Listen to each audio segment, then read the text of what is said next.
शपथ लेते हैं भारत को हिंदू राष्ट्र बनाकर रहेंगे।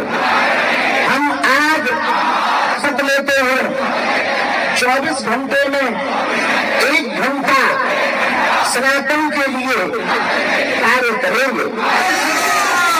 हमको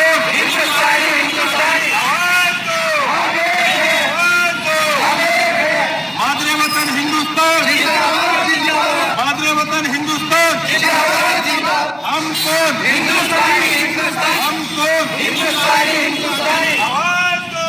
सभी साथियों का हमारे YouTube चैनल में बहुत बहुत स्वागत। साथियों, आज देश के अंदर अजीबोगरीब माहौल देखने को मिल रहा है। बाबा बागेश्वर जो कि देश के अंदर ऐसी स्थिति पैदा कर रहा है जो कि देश के लिए घातक होगी। अगर बात की जाए हमारे देश के लिए, और जो बाबा बागेश्वर है वो कितना शिक्षित है, कितना समझदार है, ये तो जो है देखने को मिला ही है। क्योंकि अभी देखा गया किस तरीके से विदेश यात्राओं में उसकी जो पोल खुली, उससे लोग परिचित हुए। सोशल मीडिया पर उसकी काफी अधिक वीडियो वायरल भी देखी गई। लेकिन वही बागेश्वर विदेश यात्राओं से जब भारत लौटा तो उसने एक ऐसा अपना जो है एक साजिश को रच दिया, और वो साजिश में आज पूरे देश को झोंक दिया। पूरे देश के अंदर आज जो हिंदू राष्ट्र बनाने की मांग हो रही है।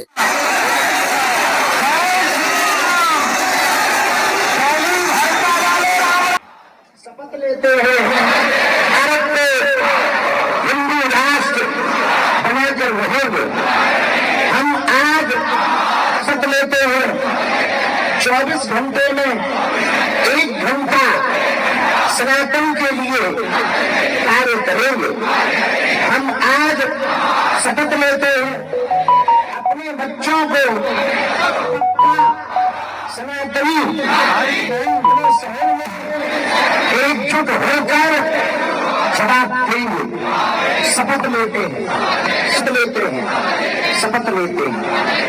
मांग बढ़ती जा रही है जिस तरीके से, उसी तरीके से लोगों के अंदर एक जो कि हिंदू राष्ट्र की तरफ जाने वाले लोग हैं उनके अंदर उत्साह भी देखा जा रहा है।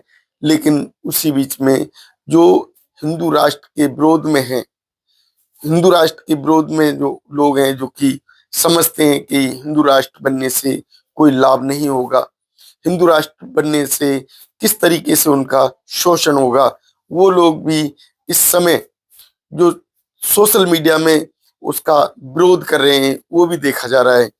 तो जो अभी स्थिति जो बन रही है वो स्थिति कुल मिला जुला कर विरोधाभास की स्थिति बन रही है।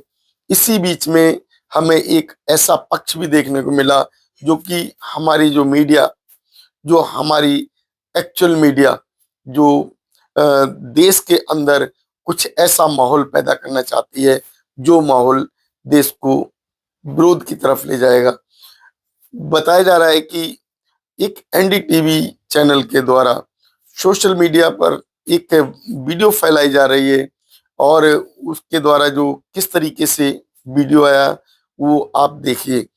किस तरीके से सोशल मीडिया पर मुस्लिम समाज को दिखाया जा रहा है, किस तरीके से मुस्लिम समाज को बताया जा रहा है कि मुस्लिम समाज हिंदू राष्ट्र के पक्ष में है।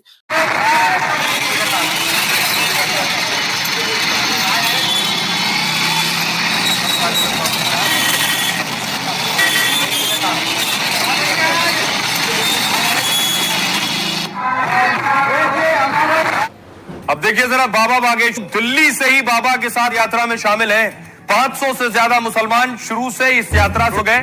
वहीं कुछ लोग उत्तर प्रदेश के अलग अलग हिस्सों से भी जुड़ रहे हैं। मुजफ्फरनगर से कई मुसलमान रवाना हुए और बाबा बागेश्वर की यात्रा में शामिल होने के लिए निकले। पसमानदा मुस्लिम संगठन इस यात्रा का और हिंदू राष्ट्र के पक्ष में मुस्लिम समाज बाबा बागेश्वर के साथ चल दिया। किस तरीके से बाबा बागेश्वर जो कि हिंदू राष्ट्र की मांग कर रहा है, एक व्यक्ति जिसने बिगाड़ दिया पूरे देश का माहौल, किस तरीके से उसने अपनी सोच को देश के सामने लाकर खड़ा कर दिया, वो एक सोचने की स्थिति बन जाती है। बाबा बागेश्वर का विरोध शुरू हो गया है। भीम आर्मी सड़कों पर उतरी है और बाबा बागेश्वर का पुतला जलाया है उनकी पदयात्रा के खिलाफ।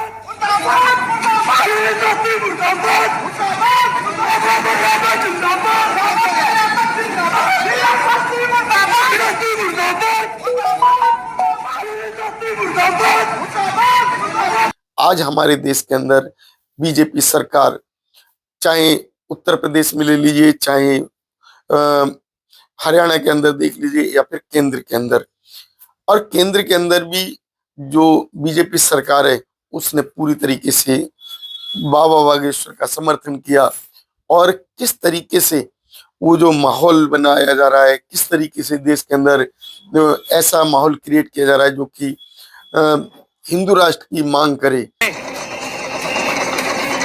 सभी जाति पाति को खत्म कर दिया जाए, हिंदू हिंदू भाई भाई, बाकी जात कहां से आई। हिंदू राष्ट्र पूरे सनातनी होनी चाहिए, हमारी पूरे हिंदुओं में एकता होनी चाहिए। जितने भी जात पात है सब मिटा करके हम लोग हिंदू धर्म को मनाना चाहते हैं। सब संतों ने पीड़ा उठाया, हिंदू राष्ट्र बना के रहेंगे चाहे कुछ भी हो जाए। और हिंदू राष्ट्र की मांग करने वाले ज्यादातर लोग कौन है? वो दलित समाज के, चाहे एससी हो, एसटी हो, ओबीसी हो, या फिर जो ऐसे लोग जो कि नहीं जानते हिंदू राष्ट्र बनने के बाद देश के अंदर उनके साथ क्या व्यवहार होगा। सोचिए, आज जबकि सेकुलर देश है, आज जबकि संविधान के जो कानून चलता है, तब आज दलितों के साथ क्या स्थिति बनती है।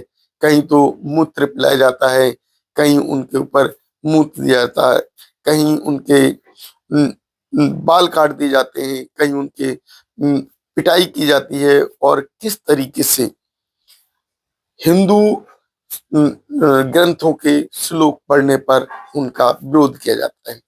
जब हिंदू राष्ट्र नहीं है तब ऐसा विरोध, अगर हिंदू राष्ट्र बन गया फिर कैसा विरोध होगा। सोचिए, देश के अंदर अगर ऐसी स्थिति पैदा की जा रही है, ऐसी स्थिति पैदा करने के लिए आखिर जिम्मेदार कौन है? हमारे देश के वो बाबा जो कि अनपढ़ हैं, जिनके शिक्षा का उनका आधार नहीं है, ऐसे बाबा जो कि देश के जो है शासन में भागीदारी कर रहे हैं और उनको रोकने में सक्षम नहीं हो रहे हैं, ऐसे बाबा जो कि देश के अंदर अंधभक्ति फैला रहे हैं और देश के अंदर जो आज माहौल पैदा हो रहा है उस माहौल के वो जिम्मेदार बन रहे हैं। देश के अंदर जो आज भीम आर्मी को बदनाम किया जा रहा है, किस तरीके से भीम आर्मी जो कि नाम से कहीं भी कोई कार्य होता है वहां भीम आर्मी का नाम ले लिया जाता है, कोई भी किस तरीके का विरोध दिखाकर भीम आर्मी को बदनाम भी कर दिया जाता है। तो देश के अंदर जो विरोध होगा तो क्या स्थिति बनेगी? क्या हमारा देश एक हिंदू राष्ट्र बन सकता है? क्या हमारे देश के अंदर कोई ऐसी ताकत है जो कि हिंदू राष्ट्र बना सकती है? आज देश के अंदर देखा जाए कितने ही धर्म निवास करते हैं। हिंदू धर्म अकेला एक ऐसा धर्म है जो अपने आप को असुरक्षित महसूस कर रहा है। देश के अंदर राष्ट्रपति से लेकर मुख्यमंत्री, यहाँ तक कि विधायक, एमएलए, एमपी सभी हिंदू हैं। और हर देश के जितने भी प्रदेश हैं, हर प्रदेश के अंदर जो सरकार है वो हिंदुओं की है। बीजेपी की अभी जो सरकार चल रही है, बीजेपी की सरकार चलने के बावजूद अगर देश के अंदर हिंदू सुरक्षित नहीं है तो क्या हिंदू बनने के बाद, क्या हिंदू राष्ट्र बनने के बाद हिंदू सुरक्षित हो पाएगा? हिंदू आखिर डर क्यों रहा है जब उनके शासन सत्ता सारी हिंदुओं की है, फिर भी वो हिंदू राष्ट्र बनाने की मांग कर रहा है? और किस तरीके से ये हमारे जो मीडिया वो दिखा रही है कि हिंदू राष्ट्र बनाने में मुसलमान भी साथ में आए हैं, किस तरीके से मुसलमानों का स्वागत करते हुए दिखाया जा रहा है। किस तरीके से हमने देखा है कि जहां कहीं भी अधिवेशन होते हैं और मुसलमान दिखाए जाते हैं, लेकिन वो हकीकत में मुसलमान नहीं, वो हिंदू ही होते हैं। वो आरएसएस के लोग होते हैं, वो हिंदू संगठनों के लोग होते हैं जिन्हें टोपी पहनाकर लाकर खड़ा कर दिया जाता है और उनका जो है समर्थन करने को दिखा दिया जाता है। आज जो स्थिति बन रही है, क्या ये स्थिति देश के लिए घातक होगी? क्या ये स्थिति देश को हिंदू राष्ट्र बनाने में सहायक होगी? क्या देश के अंदर जो रहने वाले हिंदू धर्म के लोग अपने साथ जो है अन्य लोगों को लेकर आने में सक्षम होंगे? क्या हिंदू राष्ट्र में दलित समाज के साथ भेदभाव खत्म हो जाएगा?